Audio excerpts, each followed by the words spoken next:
Hello everyone, welcome back to Chimu's Chemistry, an online platform that will make your chemistry. Solid stateचा part 5 and last लेक्चरमध्ये मी तुम्हाला सांगितलं की आपण पार्ट 5 मध्ये फक्त आणि फक्त कोणाबद्दल डिस्कस करायचं BCC बद्दल. कोण आहे हा BCC? याचं पूर्ण नाव काय आहे? तर याचं पूर्ण नाव आहे body centred cubic unit cell. ठीक आहे.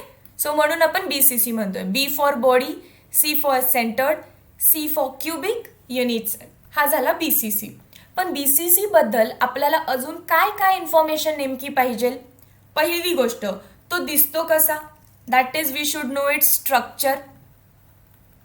सेकंड थिंग, किती ॲटम्स असतात त्या युनिट सेलमध्ये? Number of atoms per unit cell, ज्याला आपण Z म्हणणार आहे. कोऑर्डिनेशन नंबर, पक्के शेजारी किती आहेत त्याचे. पॅकिंग फ्रॅक्शन किंवा पॅकिंग इफिशियन्सी, किती प्रॉपरली तो पॅक्ड आहे. बघा, फ्रॅक्शन असेल तर तुमचा आन्सर येतं पॉईंटमध्ये. Answer will be in point. But तुम्ही जर इफिशियन्सी काढत असाल, पॅकिंग इफिशियन्सी, तर ते आन्सर तुमचं येणार पर्सेंटेजमध्ये 68%. त्यानंतर आपण बघणार डेन्सिटी. आणि BCC बद्दल जेवढी माहिती हवी होती ती पुरेशी आहे. त्याआधी मी नेहमी सांगत असते आपल्याकडे 7 क्रिस्टल सिस्टीम्स आहेत. How many crystal systems? 7 crystal systems and 14 ब्रॅव्हिस लॅटायसेस. हा चार्ट मी ऑलरेडी कसा पाठ करायचा ते शिकवलाय.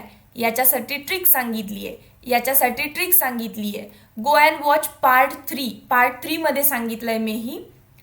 अँड क्यूबिकला आपण डिटेलमध्ये शिकायचं ठरवलं. क्यूबिकमध्ये SCC शिकणार, BCC and FCC. So SCC already last पार्टमध्ये झाला, पार्ट 4 मध्ये. आज आपण पार्ट 5 मध्ये बघणार आहे BCC. पार्ट 6 मध्ये आपला काय होईल? FCC. So ready for BCC? Start करू. आजचा आपला पाहुणा आहे BCC. दिसतो कसा आपला पाहुणा? तर हा दिसतो असा. कुठे कुठे ॲटम्स प्रेझेंट आहेत? Atoms are present at corner and atoms are present at body centre. कॉर्नरला प्रेझेंट आहेत आणि बॉडीच्या बरोबर मध्ये प्रेझेंट आहे. येस. मग कॉर्नरला किती ॲटम प्रेझेंट आहेत? मी विचारलं तुम्हाला number of atom per unit cell. या युनिट सेलमध्ये किती ॲटम्स आहेत? तुम्ही असं काउंट कराल का? 1 2 3 4 5 6 7 8 and 9. Ma'am, there are total 9 atoms. मी म्हणेन this is wrong answer. There are not 9 atoms. This is wrong answer. आणि याचं रिझन तुम्हाला माहिती आहे. हा जो ॲटम कॉर्नरला आहे तो अख्खा तुमच्या रूममध्ये आहे का? हा अख्खा ॲटम तुमच्या रूममध्ये आहे का? नाही आहे. एक कॉर्नर 8 रूममध्ये कॉमन असतो. 1 corner is common in 8 rooms. जर तो 8 रूममध्ये कॉमन असेल तर त्या 8तला फक्त एक पोर्शन आपल्या रूममध्ये. हा 8 रूममध्ये कॉमन आहे, सो याचे 8 भाग होतील आणि त्यातला फक्त एक भाग आपल्या रूममध्ये. सो 1/8 काय झालं त्याचं? कॉन्ट्रीब्युशन. सो कॉर्नर किती आहेत into its contribution. Body centre किती आहेत इंटू इट्स कॉन्ट्रीब्युशन करावं लागतं. मग केल्यानंतर तुम्हाला Z भेटतो. म्हणजे काय? कॉर्नरला किती ॲटम आहेत? 8. पण त्याचा प्रत्येकाचा 1/8 पोर्शन आपल्या रूममध्ये. प्लस बॉडीच्या सेंटरला जो ॲटम आहे तो अख्खा आपल्या रूममध्ये. सो त्याला डायरेक्ट 1 लिहा. किती ॲटम आहेत? एक ॲटम आहे आणि कॉन्ट्रीब्युशन किती आहे? 1. बिकॉज तो टोटली तुमच्या रूममध्ये. सो हे किती झालं? 8 ला 8 कॅन्सल. That is 1 + 1 2. सो झेडची व्हॅल्यू आली 2, जी मी इथे लिहिती आहे. Z is equal to 2. So जर तुम्हाला कधी विचारलं BCC साठी what is value of Z, आजपासून तोंड पाठ ठेवा. It is 2. And how it is 2 just तुम्ही बघितलं. सो फर्स्ट पॉईंट झाला. सेकंड पॉईंटकडे जाऊया. Coordination number. Coordination number is nothing but आपले किती पक्के शेजारी आहेत. शेजारी चिटकलेले शेजारी किती आहेत. मग मी तुम्हाला म्हणेन की हा मधला जो ॲटम आहे तो कन्सिडर करा. दिसतोय मी त्याला जरा असं रेड मॅट करतीये. याला किती ॲटम्स चिटकलेत तर बघा वरचे 4 1 2 3 4 हे चिटकलेत त्याला आणि खालचे 4 सो 5 6 7 आणि इथे एक मागे या चिमूच्या मागे गेलाय 8. ठीक आहे. सो चिमूने कन्सिडर केलेला ॲटम कोणता आहे मधला. याला किती ॲटम्स पक्के शेजारी आहेत 8 ॲटम्स 1 2 3 4 5 6 7 8. सो शेजारी किंवा कॉर्डिनेशन नंबर किती झाला याचा 8. ठीक आहे. सो कॉर्डिनेशन नंबर म्हणजे त्याला किती ॲटम्स क्लोजली चिटकलेले आहेत. आणि तुम्हाला मी सांगितलंय हे लांब लांब मी का काढतीये जस्ट तुम्हाला इमॅजिन होण्यासाठी, नाहीतर हे असे दिसले असते. ही बॅक साईडची वॉल आहे. ठीक आहे. बॅक वॉल त्याच्यावरती असे 4 ॲटम्स 1 2 3 4 मध्ये मग एक ॲटम अजून एक, पण त्याला ब्ल्यू कलरने करू. हा तुमच्या बॉडी सेंटरचा. आणि मग पुढच्या भिंतीवरती फ्रंट वॉलवरती परत याच्यावरती ओव्हरलॅपिंग असे ॲटम्स असणार आहेत. मग बघा आता तुम्हाला लक्षात येत असेल की जो मध्ये मी ॲटम काढलाय हा ग्रीन कलर करू आपण बॉडीच्या सेंटरला, तो किती ॲटम्सला चिटकलाय मागच्या भिंतीवरचे 4 आणि पुढच्या भिंतीवरचे 4. सो टोटल 8 ॲटम्सना क्लोज कॉन्टॅक्टमध्ये. सो कॉर्डिनेशन नंबर झाला त्याचा 8. नेक्स्ट मला काय लागणार आहे तर I will require relation between, I don't know whether you can see this, me red colour करते. मला काय लागेल नंतर relation between A and R. What is R? R is radius. And what is A? A is age length. Edge length आणि radius मध्ये काय relation आहे तुम्हाला माहिती आहे. एज लेंथ म्हणजे काय. क्यूबची side is nothing but edge length. क्यूबची side is nothing but edge आणि त्याची लेंथ म्हणजेच काय आहे एज लेंथ. त्याला आपण एने डिनोट करतो. आता हा जर ॲटम कन्सिडर केला तर याची जी रेडियस आहे तिला मी काय म्हणणार आहे R. So this is radius of atom and this is edge length. यामध्ये काय रिलेशन आहे बॉडी सेंटरसाठी ते रिलेशन असतं 4r is equal to √3a. And I will prove this. I will prove this how 4r is equal to √3a in case of BCC.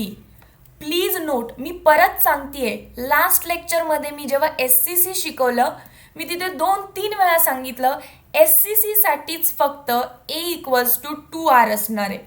a आणि r मधलं relation काय आहे a equals to 2r. BCC साठी काय आहे 4r is equal to √3a. आणि मी पुढे जाऊन तुम्हाला FCC साठी शिकवणार आहे 4r is equal to √2a.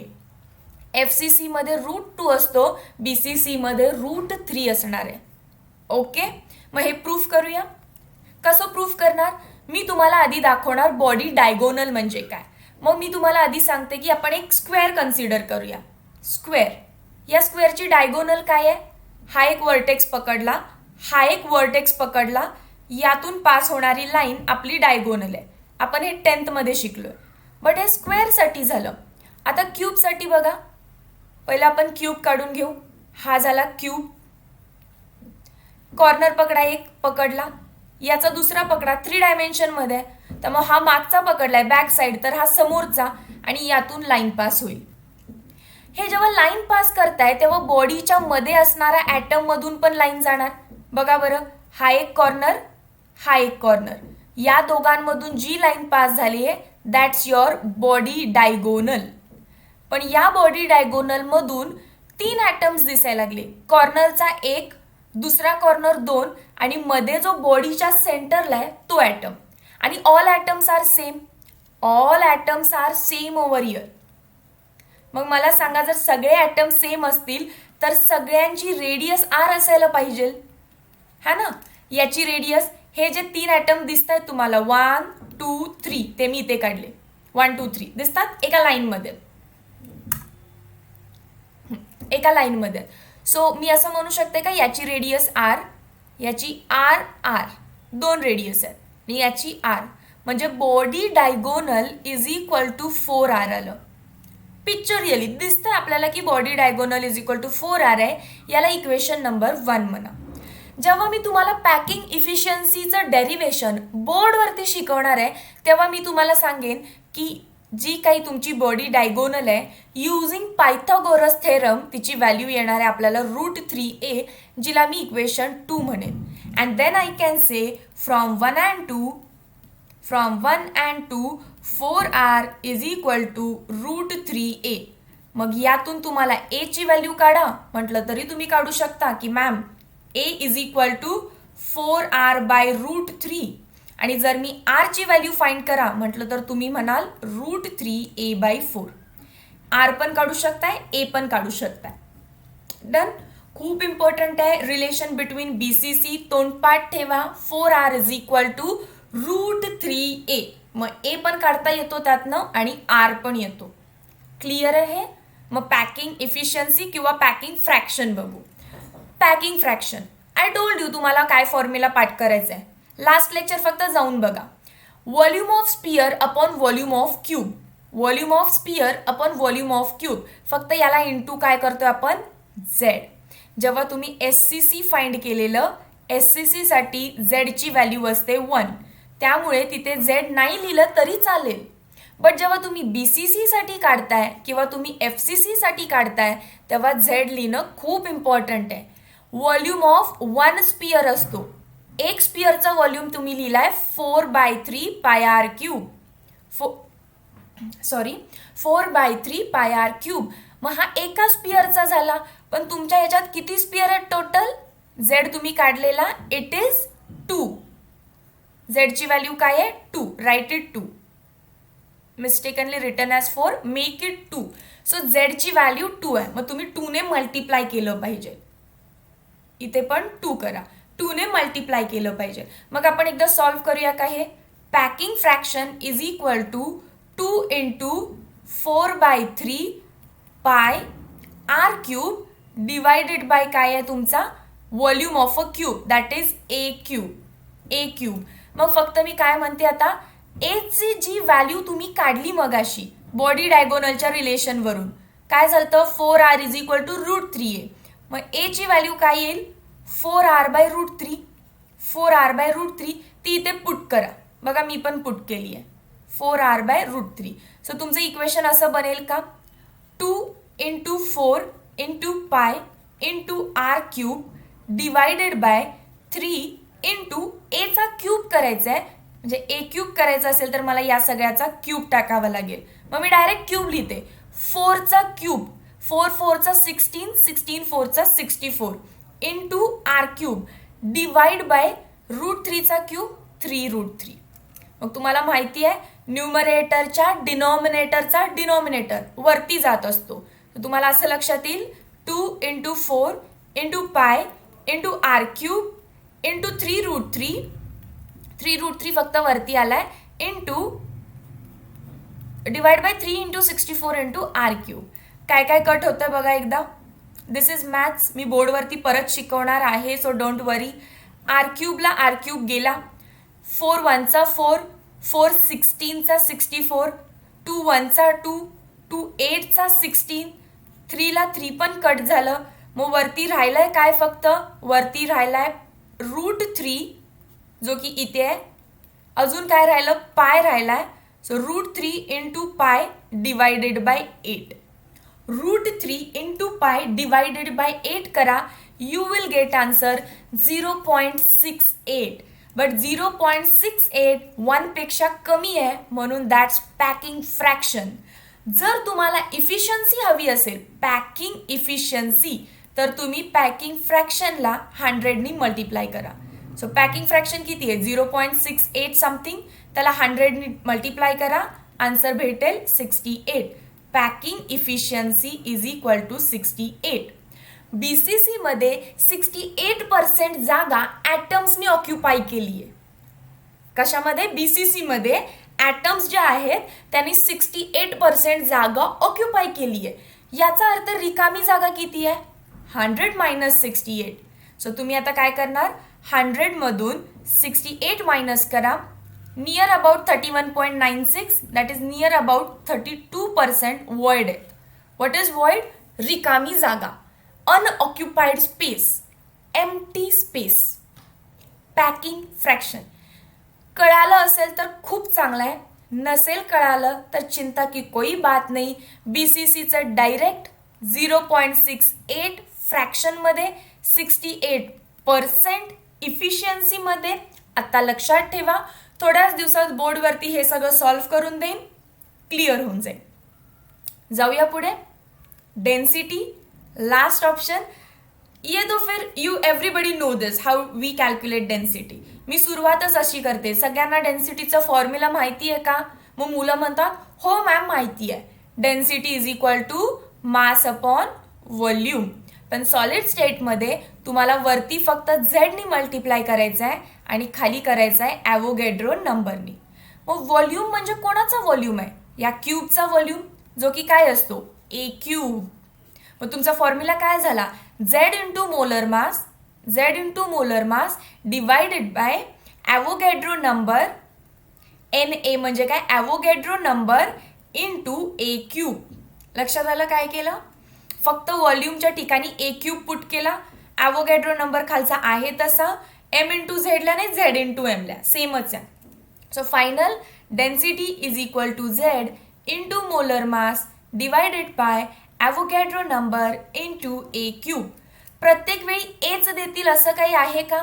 नाही, तुम्हाला आर पण देतील, पण या आरचा तुम्हाला ए मध्ये कन्वर्ट करता आला पाहिजे आणि तो आपल्याला येतो.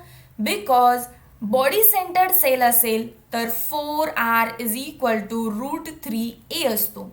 मग तुम्हाला आर दिला असेल किंवा ए दिला असेल, तुम्ही यातून व्हॅल्यूज मॅनेज करू शकता. आर दिला असेल तर ए काढू शकाल, ए दिला असेल, आर दिला असेल तर ए फाइंड कराल, ए दिला असेल तर आर फाइंड कराल. सो एनी हाऊ या रिलेशनमधून व्हॅल्यू पुट करायची, सबस्टिट्यूट करा, डेन्सिटीची तुम्हाला आन्सर भेटून जाईल. That's very simple. बोर्डवरती न्यूमरिकल्स घेऊ, बट फॉर्म्युला फक्त इथे सांगितला. Is that okay for everyone? BCC बद्दल कुणाला काही डाऊट असेल तर कमेंट सेक्शनमध्ये विचारा. लक्षात काय काय ठेवायचंय बघा. सो मी SCC अँड BCCचे चार्ट बनवते. SCC simple cubic unit cell, नाव कसं यायचं? Simple cubic unit cell. आता इथे ॲब्रिव्हिएशन्स कशा आहेत? सिम्पलचा S, क्यूबिकचा C, सेलचा C. नेक्स्ट इज BCC, त्याचं लिहून दिलं मी तुम्हाला, body centred cubic unit cell. मग 4 पॉईंट कोणते? स्ट्रक्चर तुम्हाला माहिती आहे, याच्यात झेडची व्हॅल्यू 1 असते, यामध्ये झेडची व्हॅल्यू 2 असते. याच्यामध्ये कोऑर्डिनेशन नंबर किती असतो? 6. BCC मध्ये कोऑर्डिनेशन नंबर आताच काढलं 8, वरचे 4 खालचे 4. त्याच्यानंतर काय काढायचं आपल्याला? रिलेशन. रिलेशन कसं काढतो आपण? A equals to 2R, A equals to 2R. इथे रिलेशन कसं काढलं आपण? 4R is equal to √3A. आणि packing, what is packing efficiency? SCC साठी इट्स 0. ओके, इफिशियन्सी सांगितली आहे 52% या फिर 52.36%. पॅकिंग फ्रॅक्शन असतं तर तुम्ही मला 0.52 सांगितलं असतं. याचं मी वरती लिहिते. 4th point, packing efficiency is 68%, packing fraction is 0.68%. डेन्सिटीचा फॉर्म्युला दोघांसाठी कॉमन आहे, Z into M divided by Avogadro number into a cube. But एचं रिलेशन दोघांसाठी वेगळं, झेडची व्हॅल्यू दोघांसाठी वेगळी. सो हे दोन बघून सबस्टिट्यूट करायचं, SCC आहे का BCC आहे. And stay tuned for FCC. Next लेक्चरमध्ये मी FCC सांगेन, त्यानंतर आपण बोर्डवर भेटतोय. ठीक आहे. So thank you so much. Join करा नेक्स्ट पार्टमध्ये. त्याआधी व्हिडिओला पटकन लाईक करा. Thank you so much.